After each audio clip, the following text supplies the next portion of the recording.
Satu dekade sejak penindasan terbesar terhadap pengacara hak asasi manusia dalam sejarah modern Cina, para pengacara dan aktivis mengatakan bahwa kontrol Partai Komunis Cina terhadap profesi hukum telah semakin ketat. Hal itu membuat pekerjaan membela hak seseorang menjadi hampir mustahil dilakukan. Lingkungan hukum untuk hak asasi manusia terus-menerus mengalami kemunduran, terutama setelah pandemi. Seorang pengacara HAM yang dicabut izin prakteknya. Saat ini negara hukum di China, terutama dalam hal perlindungan hak asasi manusia, telah memburuk ke titik yang hampir bisa dibandingkan dengan era revolusi kebudayaan. Revolusi kebudayaan adalah satu dekade kekacauan massal yang diluncurkan oleh pemimpin lama Cina Mao Zedong pada tahun 1946. Pada masa itu institusi kehakiman diserang karena dianggap borjuis dan sistem peradilan yang baru tumbuh, hampir sepenuhnya ditangguhkan. Ren adalah salah satu dari ratusan pengacara HAM yang menjadi sasaran sejak insiden 709, sebuah penindasan nasional terhadap pengacara dan aktivis yang dimulai pada tanggal 9 Juli tahun 2015. Menurut kelompok HAM dan pemerintah Amerika Serikat, sekitar 300 orang dari komunitas longgar gerakan pembela hak yang sedang berkembang, dikenal sebagai Wei Quan, menjadi sasaran penangkapan. 10 diantaranya dihukum atas dakwaan seperti subversi terhadap kekuasaan negara, dan dijatuhi hukuman penjara, sementara puluhan lainnya terus mengalami pengawasan, pelecehan, dan pencabutan lisensi profesional selama bertahun-tahun setelahnya. China modern memang tidak pernah ramah terhadap pengacara HAM, namun pada tahun 2000-an, ketika internet mulai berkembang dan China semakin menginginkan pengakuan global, ruang bagi masyarakat sipil sempat tumbuh, meski kini nyaris tak bisa dikenali lagi.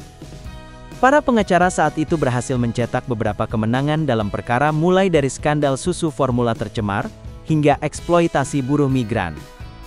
Sulit dikatakan bahwa kami mencapai keberhasilan, kami hanya bisa mengatakan bahwa layanan yang kami berikan membuat pihak berwenang lebih sulit menganiaya kelompok tertentu, tutur Jiang Tianyong, mantan pengacara HAM berusia 54 tahun yang dikenal menangani kasus minoritas agama dan etnis.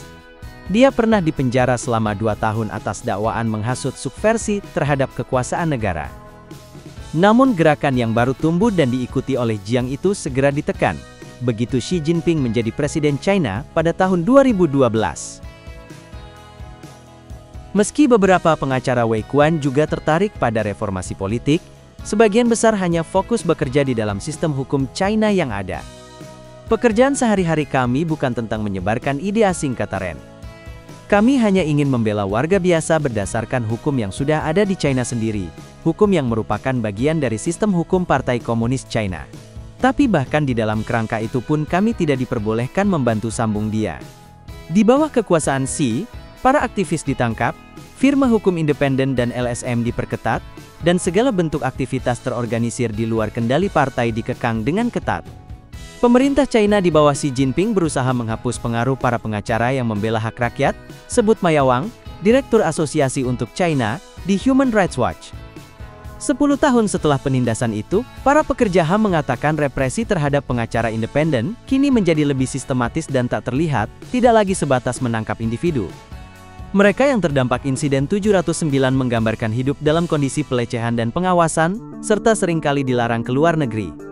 Jiang bahkan belum bertemu istri dan putrinya, yang telah meninggalkan China selama lebih dari 1 dekade. Kredensial profesionalnya, sementara reformasi hukum dan politik memperkuat peran partai dalam firma hukum. Ren sempat lolos dari gelombang represi pertama setelah insiden 709. Selama beberapa tahun, dia masih mencoba menangani kasus-kasus sensitif, termasuk kasus Zhang Zhan, jurnalis warga yang dipenjara setelah melaporkan kondisi awal pandemi COVID-19 dari Wuhan. Pada tahun 2021 lisensi praktek Ren akhirnya dicabut. Menurut data yang dihimpun Chinese Human Rights Defenders, antara tahun 2017 hingga tahun 2019, tercatat 29 kasus pencabutan atau penangguhan lisensi terhadap firma hukum atau pengacara. Angka ini naik dari hanya 9 kasus pada tahun 2014 hingga tahun 2016. Pada saat yang sama China memperluas penyediaan bantuan hukum, yang menurut pemerintah akan menguntungkan lebih banyak orang yang membutuhkan. Xi tetap menyimpan harapan, meski tahun terjadinya insiden 709 menandai kemunduran besar dalam negara hukum di China, dia percaya masyarakat perlahan sedang membangun ketangguhan, menjadi dewasa dan makin kuat.